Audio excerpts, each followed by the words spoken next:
AJ Styles and Randy Orton are two of the best in the game, and they proved it when they fought for the first time on SmackDown in March 2017. After a long battle, AJ was setting up for the phenomenal forearm. However, Styles knew Orton would counter with an RKO and instead faked Randy out as well as the fans. The Viper had the last laugh though, as the phenomenal one then attempted a 450 splash, only for Orton to dodge the move and catch AJ with an RKO. Styles has tried pulling this trick several times since then, but Randy Orton has almost always managed to come out on top. Now this next one was such a big brain move that it allowed someone to win a championship. In late 2016, Sheamus and Cesaro took on the New Day, who had just become the longest reigning tag team champions in WWE history. The Swiss Superman and the Celtic Warrior were gonna need to think outside the box to defeat the champions, and they did. At one point, Sheamus and Kofi Kingston were the legal men. Sheamus went to take in Cesaro, but pulled his hand away at the last second. This caused Kofi to mistakenly believe Cesaro was the legal man, allowing Sheamus to roll up Kingston and win the match and the tag team championship.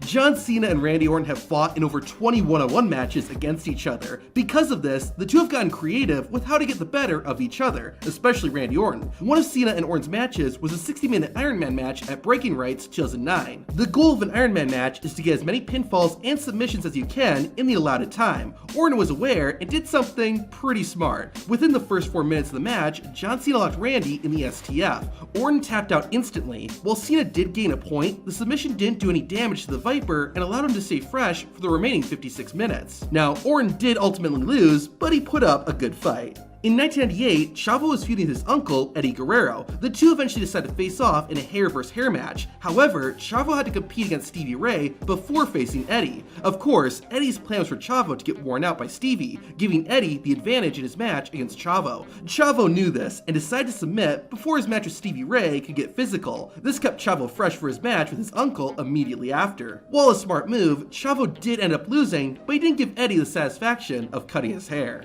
At the 1998 Royal Rumble, it looked like The Rock's time as Intercontinental Champion was over as he took on the world's most dangerous man, Ken Shamrock. While Shamrock was a tough opponent, Rock had a plan. During the match, Rock's Nation of Domination teammates came out and distracted the referee. Rock then hit Ken Shamrock with a pair of brass knuckles. Despite the hard hit, Shamrock still managed to kick out, but the Great One was prepared. After hitting Ken, The Rock wisely put the brass knucks in Shamrock's trunks. The world's most dangerous man ended up getting the pin, but The Rock told the referee about the weapon. When the official found the brass knuckles in Shamrock's trunks, he believed that Ken Shamrock was the one who used them. The ref ultimately reversed his decision, and The Rock walked away, still the Intercontinental Champion. Edge would also get creative to retain his championship nearly 10 years later. During the Rated R Superstars World Heavyweight Championship reign in 2007, he found himself in a triple threat match against Batista and The Undertaker. At one point, the Phenom had the animal locked in a triangle choke. Then, the bell suddenly rang, even though Batista had it tapped. Don't worry, this wasn't the Pittsburgh Screwjob. Edge had just rung the bell to make Undertaker believe he won the match and release Batista from the hold. This kept the match alive, and Edge managed to successfully retain his title with some help from Zack Ryder and Curt Hawkins. John Cena became infamous for his 5 moves of doom. He would hit the same exact moves in the exact same order, which would often lead to him getting the win. I guess Cena's opponents never watch his matches because they fell for it every time. That is, except for this one. On Raw in 2013, Cena fought arguably his greatest rival, CM Punk. As expected, John Cena eventually went for his signature shoulder tackles, but rather than stand there and take it, Punk was smart and dodged the move, causing John Cena to go flying out of the ring. In 2008, Booker T, Christian, and AJ Styles all competed in a triple threat match. Of course, the match type allows someone to lose without being pinned or submitted, and Booker knew this. That's why when Christian went to pin AJ, Booker grabbed the referee by the shirt. This allowed Styles enough time to recover and kick out of Christian's pin. It worked out too, as Booker had his hand raised at the end. The opening contest of Payback 2013 was a triple threat match between Curtis Axel, Wade Barrett, and the Intercontinental Champion, The Miz. One of these men would pull off 1,000 IQ move in order to win. The Miz locked Barrett in the figure 4 leg lock, and Wade was on the verge of tapping. Before he could, Curtis Axel covered Wade Barrett, getting him the win before Miz could realize what was going on. The high intelligence move awarded Curtis Axel his first and only singles championship in WWE. One of Shawn Michaels' iconic moves was his kip up. After getting knocked down, the Heartbreak Kid would suddenly jump back to his feet like nothing happened. Randy Orton would actually use this to his advantage in 2010. The Viper and Shawn were going at it on Raw. Raw. As expected, Michaels went for a kip up, but Randy anticipated it and rolled up Shawn to get a smooth, clean win. You know how a wrestler throws their opponent into the ropes, then they drop down to the mat and their opponent keeps running? Well, someone made the smart decision not to do that. In 2002, William Regal was in a match with Tajiri. Regal threw his opponent into the ropes and dropped down, only for Tajiri to stop and then kick William Regal from behind.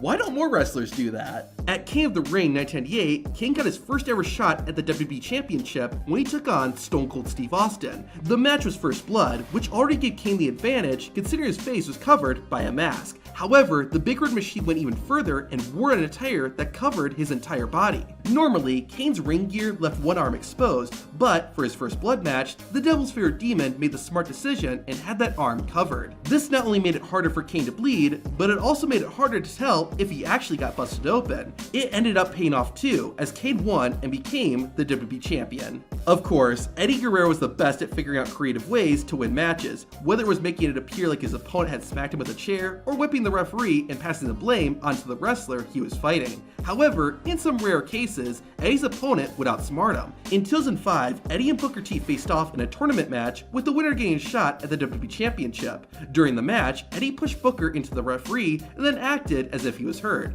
However, Booker T used the giant Titantron screen to see exactly what Guerrero was doing behind his back. This allowed the 5-time WCW champion to get the W and advance in the tournament. After winning the 2008 Royal Rumble, John Cena did something unusual. Instead of waiting until WrestleMania to use his WWE Championship match, he chose to get his title shot at the pay-per-view right before WrestleMania, No Way Out. The champion was Randy Orton, and the Viper was going to retain his title by any means necessary. After fighting for about 14 minutes, Orton went to the outside. He caught John Cena with an RKO and had the referee start counting Cena. John avoided getting counted out, which led Orton to initiate Plan B.